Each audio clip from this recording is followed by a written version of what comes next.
Hey guys, what's up? You're watching Up and Adam. My name's Adam Knoll. And for those of you who don't know me, I'm the guy bringing you guys all the weekly interviews and recaps from your favorite celebrities and pop culture influencers. Now, today's no different. Today, we're back to talk about Lisa Rinna and her take on all of this Erika Girardi drama. But before we do, you know how this works. If you haven't already, go ahead, smash that like button, subscribe to my channel, and hit that notification bell because, well, you don't want to miss anything we have coming up. Now, with that, let's jump right in.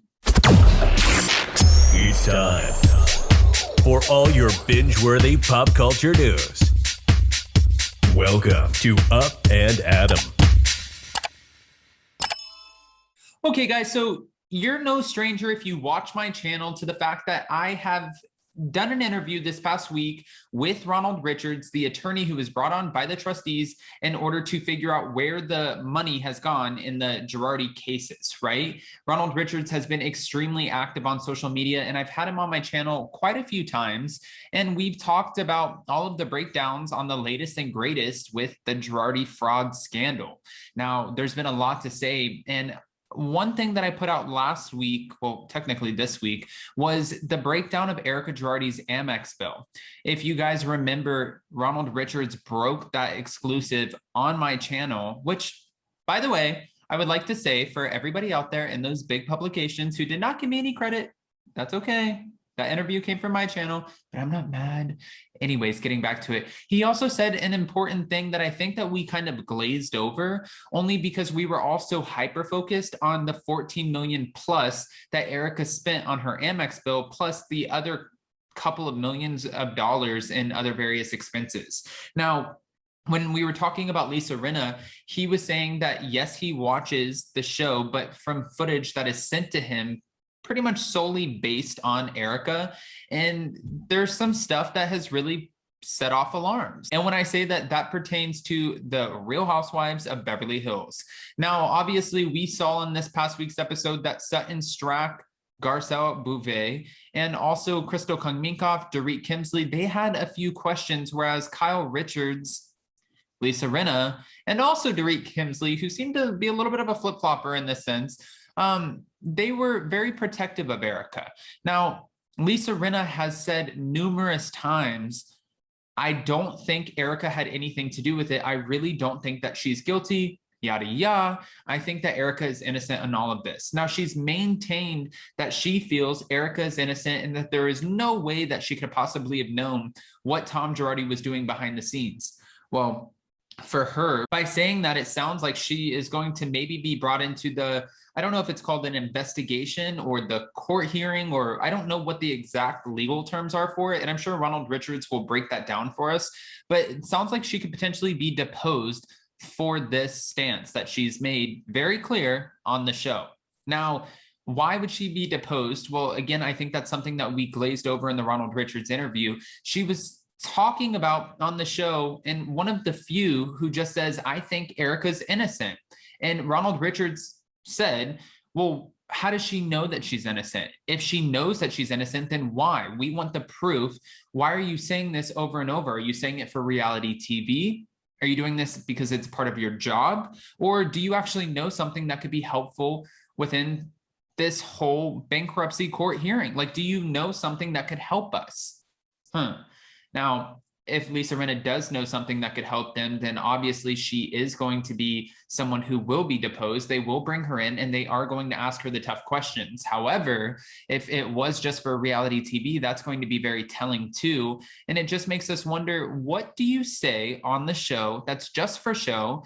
And when are you actually real, right? Because if you're saying things on the show and you don't mean them, but then you're telling all of the other women to own it and be the realest versions of themselves, however, you're not bringing that same thing, yeah, it makes us have a lot of technically red flags and questions. Now, I'm not saying Lisa Rinna is a liar and not a real housewife at all. She's obviously a housewife, and I think that she's been pretty real on the show, but she has faced a lot of scrutiny on the show for kind of playing on other people's storylines and not really talking about her own life. And if she does talk about her own life, usually it's about her daughters. I mean, she was talking about Munchausen's when it came to Yolanda Hadid's Lyme disease. She was saying that maybe she's faking it.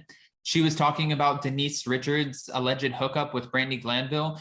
She's obviously gone after the queen bee herself, who is no longer on the show. I don't need to mention any names, but the point is, Lisa Rinna has been very focused on making sure everybody else's storylines come to light, even asking Dorit Kemsley at one point, were people doing coke in the bathroom at your house? But then when Kim Richards brought up the fact that, maybe let's talk about the husbands, what's going on in your home? You don't want me to talk about the husbands. Lisa Rinna didn't like that. And we all still want to know, what do you have on the husband? Now, if she does share something with us and it has to do with her family, it does seem like it's either Amelia, her daughter, one of her two daughters, Amelia going through her own disorders and trying to battle that. And then also Amelia dating Scott Disick, her other daughter, Delilah, breaking into the modeling world. It always kind of seems like it's over here, look over here, while I'm kind of keeping you entertained, but I'm not really sharing exactly what's happening in my life. Does that make sense? I think so. Getting back to the Real Housewives of Beverly Hills episode this past week, again, Kyle Richards invited all of the women over for a Christmas dinner.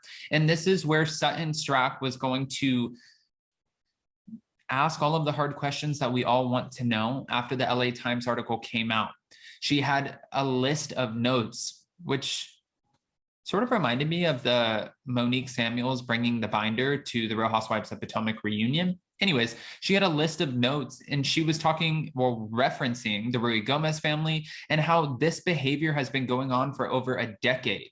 So when Erika is trying to sell us on the 3 years ago, Tom Girardi was in a car accident that we just heard was technically not ever reported to the police.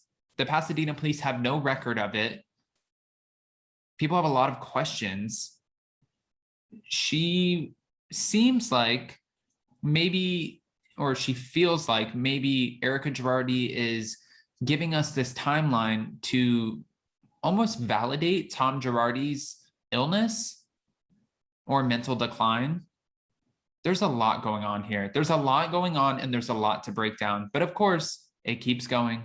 Back to this episode, when we watched the women sit down, Sutton was the only one who was really owning up to what she said she was going to do when she said we all had questions, and Lisa Rinna stopped her in her tracks and she said, no, you had questions. Let's be clear now. Let's be real about this. You were the one who had questions, which Sutton was the main person who called the meeting and again had the notes and did ask some of the most difficult questions, and Sutton followed through. She asked the questions that we wanted to know.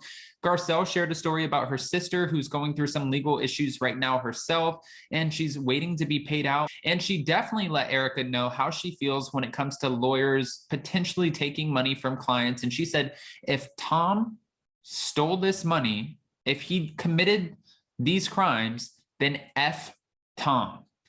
It looked like a very uncomfortable setting. But when Dorit was called out because she was like, I think we all support you, Garcelle's like, wait a minute. That is not what you said the other day. And she's like, hold on, Garcelle, let me finish. Well, Garcelle wasn't wrong. That wasn't what you said the other day.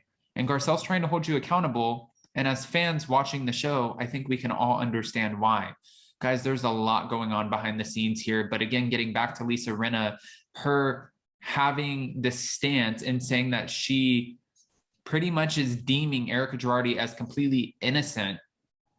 Well, Ronald Richards did say, if that's the case, then yes, absolutely, we will bring her in for questioning and hit her with a deposition.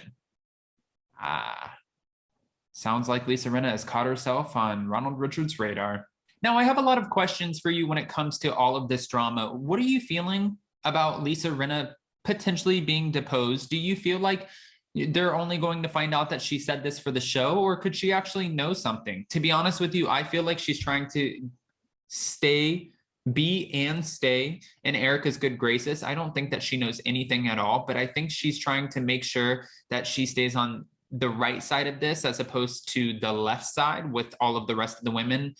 And it makes sense after the way that she went after Denise Richards last year, because she even said on Watch What Happens Live, she's learned from her behavior and she's not going to do that again. But she's one of the few who's this strongly defending Erika. I am also curious, what do you guys think about the upcoming episode of The Real Housewives of Beverly Hills? When are we going to get our moment with Erika and Sutton? The awkward sit down where it's back and forth and she tells her to shut the fuck up. And what are you looking forward to most, technically, when it comes to the show?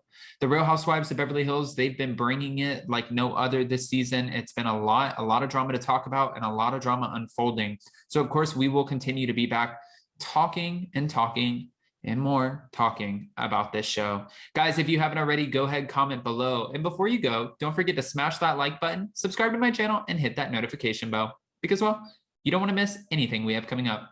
Now, with that, we'll see you next time. Bye, guys.